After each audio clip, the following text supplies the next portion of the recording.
real beauty in your heart. Boche Gold and Diamonds. Buy now, pay later.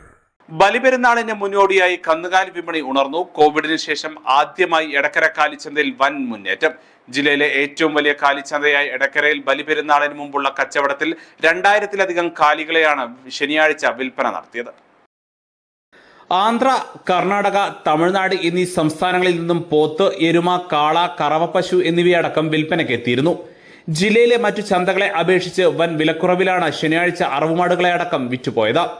ചെറിയ പെരുന്നാളിന് ശേഷം കാലിവരവ് കുറഞ്ഞതും നിലവിലെ സാഹചര്യങ്ങളും അറവുമാടുകളുടെ വിലവർധനവിന് കാരണമായിരുന്നു.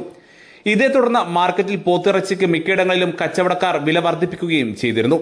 ഈ സാഹചര്യത്തിൽ പോലും ബലിപെരുന്നാൾ പ്രമാണിച്ച് എടക്കര കാലിച്ചന്തയിൽ കാലിവരവും വിൽപ്പനയും വർദ്ധിച്ചു.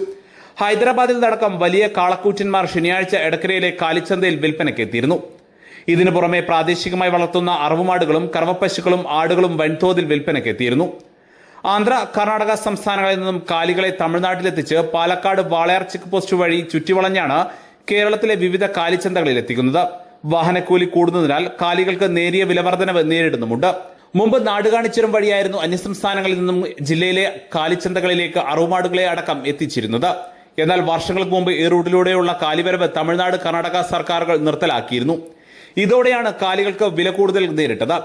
ഇപ്പോഴും തമിഴ്നാട്, കർണാടക സംസ്ഥാനങ്ങളിലെ വിവിധ ചെക്ക് പോസ്റ്റുകളിൽ കാലികളെ കയറ്റി വരുന്ന വാഹനങ്ങൾ പിടികൂടുന്നത് പതിവാണ്. കഴിഞ്ഞ ആഴ്ചയിൽ കാലികളെ കയറ്റി വന്ന 5 വാഹനങ്ങൾ ബംഗളൂരുവിൽ തടഞ്ഞിട്ടിരുന്നു.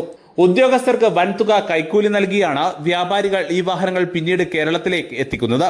വർഷങ്ങൾക്ക് ശേഷമാണ് പെരുന്നാൾ വിപണിയിൽ ഇത്രമാത്രം ഉണർവുണ്ടായതെന്ന് ചന്ത നടത്തിപ്പുകാരൻ CP ഷൌക്കത്ത് പറഞ്ഞു. വ്യാഴാഴ്ച പെരുന്നാളിന് മുന്നോടിയായി ചൊവ്വാഴ്ച എടക്കരയിൽ എടച്ചന്ത നടത്തുമെന്നും ഷൌക്കത്ത് പറഞ്ഞു. News bureau, Edakkara.